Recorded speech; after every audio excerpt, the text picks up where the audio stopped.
Hello everyone, welcome to my YouTube channel Arun John study. तो आज हम देखने वाले हैं, आपका पेपर जो है बहुत ही नज़दीक आ गया है। आपका 10 फरवरी का पेपर है, तो हम कुछ साइंस के महत्वपूर्ण प्रश्न लेके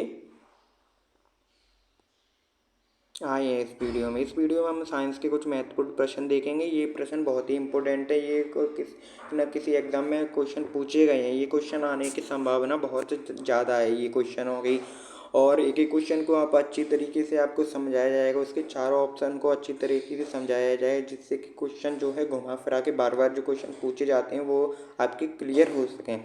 तो चलिए आइए वीडियो को शुरू करते हैं।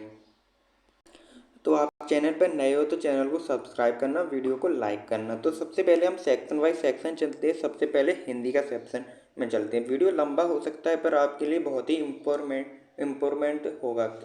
आपकी जो तैयारी चल रही है उसमें क्या होगा, इम्प्रूवमेंट आपको देखने को मिलेगा। और ये क्वेश्चन बहुत ही इंपॉर्टेंट है, कोई ऐसे वैसे क्वेश्चन नहीं है। क्वेश्चन पेपर है ये पूरा का पूरा जो आपके लिए बनाया गया है। तो चलिए देखते हैं। सबसे पहले आपकी स्क्रीन पे देखिए, हिंदी में मैं आपको कुछ चीज़ समझा देता हूँ। हालांकि पेपर तो सॉल्व होते रहेंगे, बट जो आपका पेपर जो है बहुत ही जल्दी आने वाला है, तो मैं साथ ही साथ कुछ आपको जो भी मैं आपको टिप्स दे सकता हूँ कैसे आपको जो है सॉल्व करना है या क्या करना है, मैं आपको बता सकूं। तो सबसे पहले मैं बात करता हूँ हिंदी की। सबसे पहले मैं हिंदी की ही बात कर लेता हूँ। यहाँ पे सबसे पहले हिंदी के बारे में ही बात करते हैं। तो सबसे पहला आपका सेक्शन आएगा वो हिंदी का आएगा। हिंदी का सेक्शन में आपको पता होगा सबको 15 क्वेश्चन जो हैं आपके आएंगे। ठीक है, तो टाइम भी आपके पास कम है, तो हालांकि आपको याद रखना है, आपको जो है कम से कम आपको समय में जो है हिंदी को ख़त्म करना है। क्योंकि हिंदी में आपके जो 10 क्वेश्चन होंगे वो तो आपके होंगे इस टाइप के, जिस और 5 होंगे आपके जो है पैसेज पे बेस्ड होंगे। इस पे बेस्ड होंगे 5 क्वेश्चन, टोटल मिला के आपके 15 क्वेश्चन होंगे। तो आपको ज़्यादा से ज़्यादा 15 मिनट में, लास्ट 20 मिनट में आपको ये सेक्शन कंप्लीट करना है। लास्ट 15 से 20 तो लास्ट 15 तक कंप्लीट करना है। ठीक है, और आपको जो है अच्छी तरीके से एक एक, जैसे मैं अभी स्टार्टिंग करता हूँ इससे किससे, गद्यांश से मैं स्टार्टिंग करता हूँ गद्यांश को। तो गद्यांश के आपको स्टार्टिंग करना है। गद्यांश आपको मिलेगा जो कि आपने पहले कभी नहीं पढ़ा होगा। हालांकि ये क्वेश्चन आपको मिलेंगे, ये क्वेश्चन आपने जो है थ्योरी में पढ़े होंगे, जिसका आंसर आप दे सकते हैं अगर आपने थ्योरी को जो है डीपली स्टडी किया होगा, चीज़ों को अच्छी तरीके से समझा होगा। आपने हिंदी की वीडियो मैंने जो डाली है, जिसमें आपने रचना के आधार पर जो क्वेश्चन अब मैंने चैप्टर कराए हैं जो हिंदी के, उसमें आप जाके देख सकते हैं। मैंने कुछ पर्यायवाची जो है इम्पोर्टेंट बताए हैं उस वीडियो में, और जो है इम्पोर्टेंट पर्यायवाची कुछ मैंने इम्पोर्टेंट बताए हैं। और जो विलोम शब्द आपके जो है इम्पोर्टेंट आते हैं कौन कौन से, वो मैंने आपको बताए हैं हिंदी में। आपको मैं पहले से वीडियो बना के रखी है, आपने नहीं देखी तो चैनल के आप प्लेलिस्ट में भी जाके देख सकते हैं। पहले वर्ड विचार और वर्तनी विवेक की वीडियो, शब्द भेद, शब्द कौन कौन से, तत्सम शब्द इनके बारे में कौन कौन से इम्पोर्टेंट है, पर्यायवाची विलोम शब्द इसके बारे में वीडियो बनाई है। और इंग्लिश में भी वीडियो बनाई है आपके लिए। जो प्रपोजिशन की वीडियो वो आपके लिए इंग्लिश में प्रोवाइड कर दी गई है, प्रोवाइड में कर दी गई है। चलिए अभी हम हिंदी पे बढ़ते हैं। तो हिंदी में आपका पेपर कुछ इस प्रकार का आपको देखने को लिए मिलने वाला है। तो सबसे पहले आपको जो गद्यांश दिया गया होगा उसको आपको पढ़ना है। ठीक है, गद्यांश को सबसे पहले आपको क्या करना है, पढ़ना है। जैसे हम अभी इस गद्यांश को पढ़ने की कोशिश करते हैं और समझने की कोशिश करते हैं। तो इस गद्यांश को पढ़ने की और समझने की कोशिश करते हैं। तो ये आपकी स्क्रीन पे आप भी पॉज करें और इसको साथ ही साथ पढ़ें। तो यहाँ पे दिया गया अनुशासन, अनुशासन स्वतंत्रता के संबंध में कोई लोग इनमें जो है परस्पर विरोध करते हैं। यानी कि अनुशासन और स्वतंत्रता आपको एक एक चीज़, क्योंकि आपको पैसेज 1 से 2 बार ही पढ़ना है। ये नहीं कि इसी में ही लगे रहें, आपको साथ ही साथ पेंसिल पेन लेके उन शब्दों पे अंडरलाइन करें जो आपको महत्वपूर्ण लगे। आप इतने तो समझदार होंगे कि इंपॉर्टेंट शब्द पे अंडरलाइन कर सकें। जैसे मैं यहाँ पे अंडरलाइन करता हूँ, अनुशासन और स्वतंत्रता के संबंध में कई लोग जो है इन पर परस्पर विरोध करते हैं। अब मुझे ये मालूम पड़ा विरोध समझते हैं, विरोध करते हैं अनुशासन स्वतंत्रता में, किंतु वास्तव में यह भ्रम है। क्या है भ्रम है, से आपको अंडरलाइन करना है। अनुशासन से स्वतंत्र नहीं छीना जाती, यानी अनुशासन से स्वतंत्रता जो है हमारी छीनी नहीं जा सकती। ठीक है, बल्कि दूसरों को स्वतंत्रता की रक्षा होती है। सड़क पर चलने के लिए हम स्वतंत्र हैं। सड़क पर चलने के लिए जैसे हम स्वतंत्र हैं, हमें हमें बाई और चलाना चाहिए। ठीक है, हमें जो किस ओर चलना चाहिए, हमें बाईं ओर चलना चाहिए। एक पॉइंट अंडरलाइन हो गया, हमें किस ओर चलना चाहिए, बाईं ओर चलना चाहिए। ठीक है, ऐसे ही आपके पॉइंट जो है आपको अंडरलाइन करनी है, बाईं ओर चलना चाहिए। ठीक है, चलिए आगे बढ़ते हैं। किंतु हम चाहें तो बीच में भी चल सकते हैं, हम चाहें बीच में भी चल सकते हैं, पर ये हमारे लिए सही नहीं है, क्योंकि जो कि किसका जो है अनुशासन नहीं है, ना ही ये नियमों का पालन है। ठीक है, ठीक है। ऐसा करने से हम अपने प्राणों को ही संकट में डालने की कोशिश करते हैं, दूसरों की स्वतंत्रता को छीनते हैं, दूसरों की स्वतंत्रता को भी हम छीनते हैं। विद्यार्थी विद्यार्थी भारत में भावी राष्ट्र निर्माता है, यानी कि जो विद्यार्थी है भारत के भावी भावी राष्ट्र निर्माता है, यानी कि जो विद्यार्थी होते हैं वो आगे चल के यही तो राष्ट्र को निर्माण करते हैं, यही तो जो है राज्य को संभालते हैं। बच्चे बड़े होते हैं जब भी तो आगे पढ़ाई करते हैं, फिर जो है देश को और आगे ले जाने का काम कौन करते हैं, विद्यार्थी तो करते हैं। उन्हें अनुशासन के गुणों का क्या बोला गया है, उन्हें अनुशासनों के गुणों का अभ्यास अभी से करना चाहिए, यानी कि अनुशासन, विद्यार्थी को अनुशासन का जो है गुणों का अभी से अभ्यास करना चाहिए, जिससे भारत में सच्चे सच्चे सपूत कहलाते हैं, तभी तो वो सच्चे नागरिक कहलाएंगे। तो देखिए ये पैसेज मैंने पढ़ लिया है, बहुत ही छोटा पैसेज है। आप एक बात पे गौर करना कि जो पैसेज सबसे छोटा होगा पढ़ने में टाइम मिलेगा, पर उससे डीपली क्वेश्चन पूछे जाएंगे। कैसे क्वेश्चन पूछे जाएंगे, डीपली, यानी कि आपको सोचने की क्षमता आपकी उसमें देखी जाएगी, कितना अच्छा तरीके से आप सोच सकते हैं। इनफैक्ट इस पैसेज में जो है इंफॉर्मेशन आपको गिवन है वो तो बिल्कुल ही बिल्कुल कम गिवन है, समझिए, पर इसमें जो पॉइंट्स हैं उन पॉइंट पर आपको सोचना है, ये खुद से अगर यहाँ पे पैसेज आपका और बड़ा होता है, पढ़ने में टाइम लेता, पर उसमें जो चीज़ें होती हैं वो खोल खोल के आपको अच्छी तरीके से दिखाई जाती हैं, खोल खोल के, पर इसमें एक इतना ही दिया गया है, तो थोड़ा आपको खुद की लॉजिक लगानी है।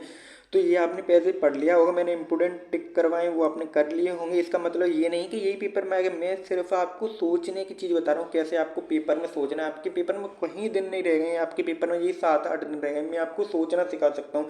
ठीक है, तो मैं आपको जितना हो सके मैं आपकी हेल्प करना चाहता हूँ। तो देखिए आपको ऐसे करके सोचना है, मैंने भी पेपर 2-3 बार दे चुका हूँ, क्वालिफाई भी कर चुका हूँ, बस ट्राई के लिए, तो मैं आपको बता सकता हूँ। तो चलिए हम अब क्वेश्चन की तरफ बढ़ते हैं। मैंने आपको बता दिया ये सीन होता है। तो सबसे पहले आपको जो है क्वेश्चन पेपर आएगा, सबसे पहले आपको अंडरलाइन करनी है, जो जो आपको समझ में आ रहे हैं, मुझे इंपॉर्टेंट लग रहा है मैं उसे अंडरलाइन करूँगा। 1 से 2 बार पढ़ना, ज़्यादा बड़ा हो तो मैं अंडरलाइन करते चलो ना, पूरे को पढ़ने की जरा, जो अंडरलाइन है उससे ही आपको रिकॉल हो जाएगा अपने आप। 2 बार में ज़्यादा टाइम दोगे फिर आपके लिए सही नहीं है। ठीक है, तो चलिए मैं बढ़ता हूँ आगे, और यहाँ पे चलिए चलो क्वेश्चन में बढ़ते आऊँ। अब मैं कोई वीडियो लंबी हो सकती है, वीडियो को ध्यान से देखें, इन्फॉर्मेटिव वीडियो ही होगी आपके लिए। ठीक है, सब चीज़, यानी कि आपको क्वेश्चन तो भरपूर आपको मिल सकते हैं, बट जो सोचने की क्षमता है पेपर में आपको वो इम्प्रूवमेंट आपको खुद ही करनी पड़ेगी। क्वेश्चन कितनी ही लगा लो, एट द एंड आपका सिलेक्शन डिसाइड क्या करेगा, वो 2.5 घंटा ही चलाए डिसाइड करेगा, जिसमें आपने पेपर को कैसे किया है। भले ही कितनी क्वेश्चन लगा लो, पर जो एक बच्चा है वो कितना भी पढ़ रहा है, अगर उसने पेपर में जाके हड़बड़ी मचा दी और सही से नहीं किया अटैम्प्ट, सही सिक्वेंस से अटैम्प्ट नहीं किया, तो उसका सिलेक्शन, वही बच्चा कम पढ़ के गया होगा, उसने सही तरीके से पेपर किया होगा, भले ही कम किया होगा, उसके सिलेक्शन के चांसेस रहते हैं। ठीक है, तो ये बात समझिए।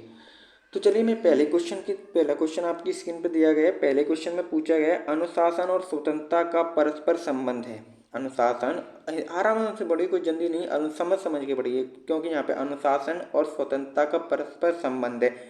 3 और 6 का संबंध है, यानी कि पहले 3 और 6 का संबंध है, या फिर 3 और 3 का संबंध है।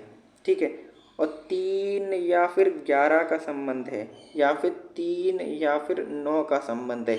ऐसे ही तो समझिए, पहले समझिए इस क्वेश्चन का आंसर आपको क्वेश्चन में कहीं पे दिख रहा है, नहीं दिख रहा है, क्योंकि मैंने बताया था इसमें आपसे लॉजिक पे क्वेश्चन पूछे हैं, कितना आपने समझा है, कितना आपने समझा है। तो देखिए सबसे पहले मैं ऑप्शन ए की बात करता हूँ। ऑप्शन ए में क्या बोला है, 3 और 6 का, 3 और 6 का ही तो आपसे बोला, 3 और 6 का। तो यानी कि इसका कहने का मतलब है, यानी कि अनुशासन जो है तिगुना है, 3 है, और स्वतंत्रता 6, यानी कि हमने पढ़ा है तो कहीं ना कहीं हमने जो है पढ़ा है तो बराबर का ही पढ़ा है, क्योंकि जितना स्वतंत्रता जरूरी है और जितना ही अनुशासन जरूरी है, पर जो व्यक्ति होते हैं इसका विरोध करते हैं। ठीक है, यही तो हमने पढ़ा है। तो मुझे लगता है ये जो ऑप्शन है वो गलत है। क्योंकि गलत है, इसका हमें क्या पता, स्वतंत्रता और जो है अनुशासन वो है एक बराबर के हैं। और यहाँ पे बोला गया 3 और 3 यानी कि बराबर का है, तो ये हमारा सही हो सकता है। और यहाँ पे बोला है 3 और 11 का, तो ये इसमें तो संबंध ही नहीं मिलता है, यानी दुगना तिगना कर दिया उसने, यानी कि दुगना तिगना कर दिया, यानी कि अनुशासन जरूरी है, स्वतंत्रता इतनी ज़्यादा जरूरी है कि अनुशासन के देखे जाए तो बिल्कुल कम। ऐसा तो नहीं हो सकता, क्योंकि बराबर जितना हमें अनुशासन जरूरी है उतनी स्वतंत्रता जरूरी है हमारे। 3 और 9 का ये भी नहीं हो सकता, ना ही तिगना हो सकता है। इसका आंसर हो जाएगा ऑप्शन नंबर बी। इसका करेक्ट आंसर कौन सा हो जाएगा? इसका करेक्ट आंसर जो है ऑप्शन नंबर बी। अब आप देखेंगे तो इसका क्वेश्चन का आंसर ऐसे कहीं नहीं दिया गया है, बच्चे ढूंढने लग जाते हैं। तो ढूंढना नहीं है आपसे, वो टाइम गया जब आप ढूंढ के निकालते। अब आपके लॉजिक को देखा जा रहा है, समझिए लॉजिक को, कितना आप लॉजिक को समझ सकते हैं, उसमें तो क्या जो चीज़ है वो छुपी हुई है, उससे क्या भाव प्रकट होके आते हैं वो आपको समझना है। अब देखिए यहाँ पे आपको कहीं पे बताया गया होगा, जरूर बताया गया है कि संबंध में कई लोग इसके परस्पर विरोधी में, आपको द्वारा नहीं पढ़ना है, आपको तो बस समझना है कि बल्कि ये दूसरे स्वतंत्रता की रक्षा करता है। आपको सब अगर इसका आप कॉन्क्लूजन निकालें तो यही निकलता है। ठीक है, कि स्वतंत्रता जरूरी है, उतना ही अनुशासन को गुणा का अभ्यास करना चाहिए, और स्वतंत्रता को ही हमें ज़रूरत, मतलब दोनों का यही मेल है, यानी कि बराबर है। चलिए दूसरे क्वेश्चन पे बढ़ते हैं, ज़्यादा देर नहीं करते हैं क्वेश्चन पे, और भी क्वेश्चन की डिस्कस करना है। चलिए दूसरे क्वेश्चन में पूछा गया है कि विद्यार्थी भारत के भावी राष्ट्र निर्माता हैं। क्योंकि आप क्वेश्चन में देखोगे तो नहीं लगा पाओगे, क्योंकि आपने क्वेश्चन वो पैसेज में जाओगे तो शायद आपको ये क्वेश्चन डिट्टो लाइन बाय नहीं मिले, आपको लॉजिक ही लगाना पड़ेगा एट द एंड। कितनी बार मैंने बोला है। तो यहाँ पे बोला विद्यार्थी भारत के भावी राष्ट्र निर्माता हैं। ठीक है, क्योंकि हैं, क्योंकि उन्हें अनुशासिक प्रिय बनाता है, यानी कि बनाता है। और दूसरा है उन्हें स्वेच्छाकारी बनाता है, या फिर उन्हें दूसरों के धकेल कर आगे बढ़ना सिखाता है, यानी उन्हें सपूत बनाता है। तो इसका सही उत्तर कौन सा हो जाएगा? यानी कि विद्यार्थी भारत के भावी राष्ट्र निर्माता इसलिए क्योंकि उनको, अगर पैसेज में हमने क्या पढ़ा है, उन्हें क्या बनाता है, उन्हें अनुशासन प्रिय बनाता है। क्या बनाता है? उन्हें धक्के देना नहीं सिखाता कि धकेल कर किसी को आगे बढ़ना जाए, ना ही स्वेच्छाकारी, ना ही सपूत बनने का सिखाता है। उन्हें क्या कर अनुशासन के प्रिय सिखाता है। ठीक है, चलिए बढ़ते हैं क्वेश्चन नंबर 3 की तरफ। ठीक है, आप उसमें ढूंढने मत लग जाना, क्योंकि आपने पैसेज पढ़ लिया है, उसमें इन्फॉर्मेशन उतनी ही गिवन है, आपको फिर सोच के ही लिखना है। पैसेज को समझ के पढ़ना है, ना कि धड़ाधड़ बस पढ़ने में लगे। समझ के पढ़ेंगे तो टाइम बचेगा, नहीं तो उसी में आप अटके रहेंगे 2-3, 3-3, 4-4, 5-5 बार। तो चलिए बढ़ते हैं क्वेश्चन नंबर किसकी तरफ? क्वेश्चन नंबर 3 की तरफ। क्वेश्चन नंबर 3 में है कि हम सड़क पर चलते हैं। ठीक है, हम सड़क पर चलने के लिए स्वतंत्र हैं, सभी स्वतंत्र हैं, फिर बाईं ओर ही क्यों? बहुत ही अच्छा क्वेश्चन है। देखिए अब ये क्वेश्चन लॉजिक का ही है कि हम सब स्वतंत्र हैं, पर हम बाईं ओर ही क्यों चल सकते हैं। इसमें हमने क्या कहा था, क्या पढ़ा था कि हमारे प्राण जो हैं सुरक्षित रहेंगे अगर बाईं ओर चलते हैं। अधिकार आपको, चलिए आप स्वतंत्र तो आपको अधिकार है, क्योंकि बराबरी, स्वतंत्रता और अनुशासन दोनों बराबरी के हैं। पर आप ये भी तो देखिए, आप पहला तो रूलों का जो है, नियमों का उल्लंघन कर रहे हैं, दूसरा अपनी प्राणों को जो है संकट में डाल रहे हैं। ये भी तो सेंस है। ऑप्शन को पढ़ने, दूसरों के बीच में चलने के लिए, यानी कि हम सड़क पर चलने के लिए स्वतंत्र हैं, फिर बाई ओर ही क्यों क्यों? तो इसमें ऑप्शन दूसरों के बीच में चलने देने के लिए, यानी कि क्योंकि दूसरों के बीच में चलने देने के लिए, दूसरों को बीच में सब लोग बीच में चलेंगे, कैसी बात है। और दूसरा ऑप्शन यहाँ पे कह रहा है सड़क पर हमारा जो है स्वामित्व न होने से बाईं ओर क्यों चढ़ते हैं? क्योंकि दूसरों के बीच में चलने के लिए, या फिर स्वामित्व हमारा ना होने पर हमारे प्राणों की रक्षा के लिए चलते हैं, या फिर दूसरों की स्वतंत्रता देने के लिए। तो इसका सही उत्तर आपके अकॉर्डिंग कौन सा हो जाएगा? आप कमेंट बॉक्स में जरूर लिखना। तो हमने क्या समझा इसमें? अपने प्राणों की रक्षा के लिए। सही उत्तर कौन सा हो जाएगा? अपने प्राणों की रक्षा के लिए। चलिए बढ़ते हैं क्वेश्चन नंबर 4 की तरफ। तो आपकी स्क्रीन पर ये दिया गया है क्वेश्चन नंबर 4। क्वेश्चन नंबर 4 में आपसे पूछा गया है कि अनुशासन में स्वतंत्रता है। आपसे पूछा गया अनुशासन में स्वतंत्रता है। तो आपके पास ऑप्शन इस प्रकार है, छीनी जाती अनुशासन में जो है स्वतंत्रता छीनी जाती है। नहीं, हमने तो बराबर का ही पढ़ा है कि बराबर के जो है अधिकार है दोनों का, छीनती नहीं बल्कि दूसरों की स्वतंत्रता की रक्षा होती है। जी हाँ, रक्षा के बारे में हमने पढ़ा है। कहाँ पे कुछ रक्षा के बारे में कहाँ पे पढ़ा है हमने? यहाँ पे कुछ रक्षा के बारे में पढ़ा है।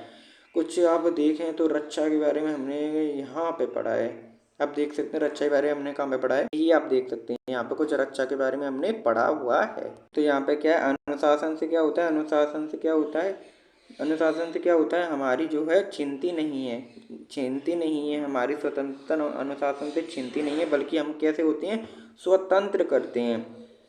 तीसरा ऑप्शन हो जाएगा अभाव होता है ये, नहीं अभाव जैसा तो कुछ नहीं होता का होना जरूरी नहीं है, यानी स्वतंत्रता, अनुशासन में स्वतंत्रता का जरूरी होना, तो ये भी ऑप्शन गलत है। तो सही उत्तर कौन सा हो जाएगा, छीनती नहीं बल्कि दूसरों की स्वतंत्रता होती है, स्वतंत्रता होती है। चलिए क्वेश्चन नंबर 5 की तरफ बढ़ते हैं। वीडियो भले ही लंबा हो जाए पर आपको वीडियो में बने रहना जरूरी है, आपको कुछ ना कुछ सीखने को ही मिलेगा, ये बात की मैं दावे से गारंटी दे सकता हूँ। तो चलिए क्वेश्चन नंबर 5 है आपकी स्क्रीन पे। मैंने आपको ये तो बता दिया आपको पहले कैसे अटेम्प्ट करना है। अगर आपकी तरीका पहले से गलत होगा तो आपको सुधार तो मिल ही जाएगा, ठीक है, क्योंकि 5 नंबर का पैसेज आता है, बच्चे इसमें लगे ही रहते हैं, ठीक है। चलिए यहाँ पे क्वेश्चन नंबर 5 है। क्वेश्चन नंबर 5 आपकी स्क्रीन पे। इस क्वेश्चन में पूछा गया है कि अनुशासन में स्वतंत्रता का छीन जाना मात्र एक भ्रम है, क्रांति है, या फिर तृणा है, या उपाय है। यानी कि आपसे पूछा गया है कि अनुशासन में स्वतंत्रता का छीन जाना एक मात्र क्या है, भ्रम है। ऐसा तो भ्रम ही है, क्योंकि अनुशासन में स्वतंत्रता कभी भी छिनती नहीं है, बस कहने की बात है, विरोध की बात है और भ्रम की बात है। नहीं क्रांति होती, ना ही तृण, ना ही उपाय उपाय यानी कि इसमें क्या होता है, अनुशासन ये भ्रम है। क्या है, एक भ्रम है। इसका सही जो करेक्ट आंसर हो जाएगा भ्रम है, एक भ्रम है, मात्र एक भ्रम है, छीनी नहीं जाती आपको बल्कि मिलती है। चलिए क्वेश्चन नंबर 6 की तरफ बढ़ते हैं। अब देखिए ये क्वेश्चन जो है आपके चैप्टर से लिए गए हैं, तो आपको मैं चैप्टर के बारे में भी समझाऊंगा कैसे कैसे, और आप दोबारा से जाके चैप्टर में पढ़ सकते हैं, ठीक है, दोबारा से जाके आप चैप्टर को पढ़ सकते हैं, ठीक है। अब ये क्वेश्चन 6 में आपसे पूछा गया किरण का पर्यायवाची। तो किरण का आपसे पर्यायवाची पूछा गया है यहाँ पे, तो आपको क्या करें, पर्यायवाचियों के लिए आपको एक बार जो है गो थ्रू कर लेना है, और कौन कौन से इंपॉर्टेंट है उसकी वीडियो मैंने बना दी है, वो आप जरूर टिक करें। तो यहाँ पे पर्यायवाची पूछा गया है, तो किरण का पर्यायवाची क्या हो गया, हो जाएगा रश्मि हो जाएगा, या फिर ऑप्शन बी है आपके पास यमुक हो जाएगा, ऑप्शन सी है आपके पास मरीचित हो जाएगा, मरीचि हो जाएगा, या फिर ये सभी। तो किरण का पर्यायवाची कौन सा हो जाएगा, किरण का पर्यायवाची कौन सा हो जाएगा, ऑप्शन नंबर डी, यानी कि ये सभी किरण के पर्यायवाची हो जाएंगे। तो चलिए बढ़ते हैं क्वेश्चन नंबर 6 7 की तरफ। क्वेश्चन नंबर 7 आपकी स्क्रीन पे इस प्रकार दिया गया है। क्वेश्चन नंबर 7 में आपसे पूछा गया है कि शुद्ध वर्तनी का, ये क्वेश्चन देखिए, वर्तनी का क्वेश्चन जो है हर बार मैं देख रहा हूँ, हर बार जो है 4-5 साल से और ज़्यादा से हर बार वर्तनी का क्वेश्चन जरूर आता है, शुद्ध वर्तनी का। तो आपको शुद्ध वर्तनी के लिए आप क्या कर सकते हैं, जो आपका चैप्टर है उसमें आप शुद्ध वर्तनी एक बार जाके पढ़ सकते हैं, और कुछ जरूरी नहीं उसमें से आएगा, बट आप एक बार पढ़ तो लीजिए, आपको अंडरस्टैंडिंग तो डेवलप हो जाएगी कि आप हाँ ऐसे ऐसे कहीं अशुद्धियाँ मुझे मिल सकती हैं। तो यहाँ पे आपसे ऑप्शन दिया गया, ऑप्शन ए है अशोभनीय, ऑप्शन बी है अशोभनीय, अशोभनीय और अशोभनीय। तो कौन सा होगा, देखिए अशोभनीय, अशोभनीय कैसे लिखा जाता है, अशोभनीय सही तरीके से कैसे लिखा जाता है, वो लिखा जाता है आपका फिर सो फिर भ फिर ने य, ऐसे करके आपका सही से लिखा जाता है। तो यहाँ पे देख सकते हैं आपका ऑप्शन कौन सा करेक्ट हो रहा है, ऑप्शन नंबर बी आपका करेक्ट हो रहा है, अशोभनीय। इस प्रकार से हम जब लिखते हैं तो हमें कौन सा मिलता है, ऑप्शन नंबर बी जो है मिलता है। तो आपके 100 आ रहा है, तो ये तो बिल्कुल ही नहीं होगा, इसका तो कहीं से मैच नहीं मुझे दिख रहा है कि ये हमारा हो जाएगा, ये तो मुझे नहीं दिख रहा है कि ये हमारा कहीं से ये वाला हो जाएगा, ठीक है। अशोभनीय, अशोभनीय, नीय, तो नी पे बड़ी की मात्रा आ गई, तो सही इसमें गलत है, तो ऑप्शन नंबर बी जो है करेक्ट हो जाएगा। वीडियो लंबी हो रही है मुझे पता है, बट आपको वीडियो में बने रहना है। तो चलिए बढ़ते हैं क्वेश्चन नंबर 8 की तरफ, नहीं तो आप ऐसे ही वीडियो में भटकते रहोगे। तो क्वेश्चन नंबर 8 आपकी स्क्रीन में, झांसी की रानी की रचयिता कौन है। ऐसे क्वेश्चन आपसे आज आ सकता है, अब आने की संभावना है, मतलब आ भी सकता है, नहीं भी आ सकता। तो एक बार हम देख ही लेते हैं, शायद आ जाए या फिर आ भी सकता है। जैसे क्वेश्चन पहले आते थे बट चांसेस हैं आने के, ठीक है। तो झांसी की रानी की रचयिता कौन है, इसका सही उत्तर कौन सा हो जाएगा। इसका सही उत्तर हो जाएगा ऑप्शन नंबर बी, यानी कि सुभद्रा कुमारी चौहान। कौन है, सुभद्रा कुमारी चौहान। तो चलिए बढ़ते हैं अपने क्वेश्चन नंबर 9 की तरफ। तो ये रहा क्वेश्चन नंबर 9 आपकी स्क्रीन पे। इस क्वेश्चन में आपसे पूछा गया है, जिसका जन्म होने से, देखिए जिसका जन्म पहले हुआ हो। देखिए ये वाक्यांश के लिए एक शब्द, वाक्यांश के लिए एक शब्द, ये क्वेश्चन आपको पढ़ के जाने। वाक्यांश के लिए एक शब्द, वाक्यांश के लिए आपको जरूर पढ़ के जाने हैं, बहुत ही इंपॉर्टेंट है। क्वेश्चन आने की संभावना है, बहुत ही अच्छी तरीके से पढ़ना है आपको, ये तो मैं गारंटी दे रहा हूँ। आपको पढ़ना है, आपको आपकी बुक में जितने क्वेश्चन हैं आपको अच्छी तरीके से एक बार फिर से उनको पढ़ना है।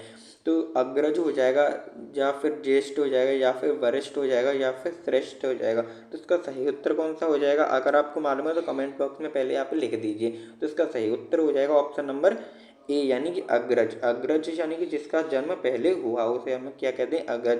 फिर महात्मा शब्द का सही विलोम क्या है।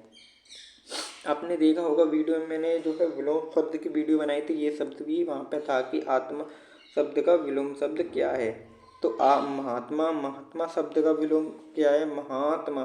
तो इस शब्द को 2-3 बार में महात्मा, महात्मा समझने की कोशिश कीजिए, क्या हो सकता है, क्या हो सकता है, ये आपको समझने की कोशिश करनी है कि क्या हो सकता है। तो महात्मा शब्द का जो है विलोम शब्द क्या हो सकता है। ऑप्शन आपके दृष्टि, अर्जुन, या फिर दुरात्मा, या फिर प्राणी। तो कौन सा हो सकता है। तो आप, मैंने आपसे बोला, बोली महात्मा, महात्मा, दृष्ट, या फिर दुर्जन, या फिर दुरात्मा, या फिर पापी। तो आपको आंसर चमक रहा होगा कि कौन सा आंसर हो सकता है, दुरात्मा। जी हाँ, दुरात्मा आत्मा का विलोम शब्द होता है। मैंने बोला था आपको 2-3 बार आप बोलिए तो आपको आंसर जो है अपने आप ही चमक जाएगा। तो चलिए बढ़ते हैं क्वेश्चन नंबर 11 की तरफ। तो क्वेश्चन नंबर 11 में पूछा गया बुढ़ापा में प्रत्यय कौन सा है। आपने पढ़ा होगा प्रत्यय, प्रत्यय। तो यहाँ पे आपसे पूछा गया है कि आपको प्रत्यय बताना है, ठीक है, प्रत्यय आपको बताना है, आपसे ये पूछा गया है। तो प्रत्यय की बात की जाए, अगर हम बात करें प्रत्यय की, तो बुढ़ापे में कौन सा प्रत्यय लगा हुआ है। ऑप्शन है आपके पास आ, या फिर आरा, फिर आपा, या फिर आन। कौन सा प्रत्यय लगा हुआ है। तो यहाँ पे आप देखते हैं बुढ़ापा में प्रत्यय लगा हुआ है आ रा। कौन सा लगा हुआ है, आरा। आरा इसमें प्रत्यय लगा हुआ है। अब इस पे प्रत्यय, प्रत्यय जो है आरा लगा हुआ है। चलिए बढ़ते हैं क्वेश्चन नंबर 12 की तरफ। क्वेश्चन नंबर 12 की तरफ बढ़ते हैं। क्वेश्चन नंबर 12 आपकी स्क्रीन पे। क्वेश्चन में पूछा गया जय और पराजय में कौन सा समास है।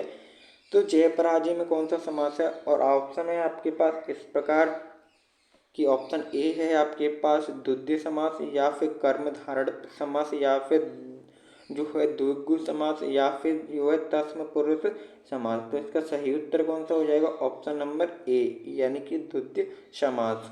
ठीक है, चलिए बढ़ते हैं क्वेश्चन नंबर 13 की तरफ। क्वेश्चन नंबर 13 आपकी स्क्रीन पे। इस क्वेश्चन में पूछे निम्न में कौन सा शब्द जो है स्त्रीलिंग नहीं है। स्त्रीलिंग शब्द कौन सा नहीं है, आपको ये बताना है। स्त्रीलिंग शब्द नहीं है, आपको बताना है। तो सुबह, दोपहर, सांझ, या फिर दिन। तो इनमें से कौन सा जो है स्त्रीलिंग नहीं है। तो अगर मैं देखूं तो इनमें से कौन सा स्त्रीलिंग नहीं है, तो यहाँ पे मैं देखूं सुबह नहीं, में सुबह जो है स्त्रीलिंग है। और जो है आपका जो है सांझ, आपका जो है सांझ, सांझ कैसा है, सांझ आपका भी जो है स्त्रीलिंग की प्रोनाउंस कर रहा है। और दोपहर, दोपहर जो है आपका दोपहर, दोपहर जो है आपका कैसा है, दोपहर भी आपका कैसा है, दोपहर भी आपका जो है स्त्रीलिंग है। पर आपका जो दिन है वो कैसा है, पुल्लिंग है। तो स्त्रीलिंग नहीं है। तो इसका सही उत्तर हो जाएगा ऑप्शन नंबर डी। चलिए बढ़ते हैं क्वेश्चन नंबर 4 की तरफ। आपकी स्क्रीन पर दिया गया है क्वेश्चन नंबर 4। क्वेश्चन नंबर 4 है आपकी स्क्रीन पे। इस क्वेश्चन में आपसे पूछा गया है कि, आपसे पूछा गया है डू डाल में ता का अर्थ क्या है। आपसे क्वेश्चन 14 में पूछा गया है तू डाल डाल मैं पात पात, इसका अर्थ क्या है। तो इसको 2-3 बार पढ़िए, तू डाल डाल मैं ताप ताप। तो आपको फिर हम ऑप्शन की तरफ बढ़ते हैं। ऑप्शन की तरफ बढ़ते हैं तो ऑप्शन इस प्रकार दिए गए हैं आपकी स्क्रीन पे। ऑप्शन ए है आपके पास खतरा उठाना, आगे आगे दौड़ना, यानी कि पेड़ों पर चढ़ना, या फिर चालाकी का जवाब चालाकी से देना। तो इसका सही उत्तर कौन सा हो जाएगा? आप जब देखेंगे तो इसकी प्रोनाउंसिएशन इससे मिलती है चालाकी, जगह चालाकी से देना, यानी कि तू डाल डाल मैं ताप ताप। ठीक है, चलिए बढ़ते हैं क्वेश्चन नंबर 15 की तरफ। तो ये रहा आपकी स्क्रीन पे क्वेश्चन नंबर 15। ये क्वेश्चन कहाँ से लिया गया है आपको कमेंट बॉक्स में बताना है। ये क्वेश्चन कौन से चैप्टर से लिया गया है, उस क्वेश्चन की वीडियो भी आपको प्रोवाइड की गई है और आपको बताया गया है ऐसे क्वेश्चन कैसे फॉर्म में होके आते हैं। तो इस क्वेश्चन का आंसर आप कमेंट बॉक्स में देना। अगर आपका जो है पेपर भी आ रहा है तो ये क्वेश्चन आपके मैं होमवर्क में दे रहा हूँ, उसका आंसर आप कमेंट बॉक्स में टाइप करना अगर आपको मालूम हो तो। ठीक है, ऐसे ही हम आपके लिए वीडियो लाएंगे इंग्लिश की और मैथ की और साइंस की, जिसमें आपको और भी अच्छी तरीके से बताया जाएगा कि कैसे क्वेश्चन जो है पुटअप होके आ रहे हैं, किस चैप्टर से जो है क्वेश्चन जो है आ रहे हैं, और आपकी बहुत सा हेल्प होगी। और हम प्रैक्टिस सेट भी लेके आने वाले हैं जिसमें कि महत्वपूर्ण प्रश्न होने वाले हैं। यही आपके पास 7-8 दिन है, वही आप इतना भी कर लोगे तो आपका जो है सिलेक्शन हो जाएगा। हम आपको हिंदी के और जो साइंस के और इंग्लिश के बहुत ही अच्छे महत्वपूर्ण क्वेश्चन बताएंगे और कैसे आपको एग्जाम में जो है प्रेजेंटेशन करके आनी है, आपको कैसे जो है किस सिक्वेंस और पेपर अटेम्प्ट करना है, वो सब आपको बताया जाएगा। तो चलिए मिलते हैं नई वीडियो के साथ। Till then thank you.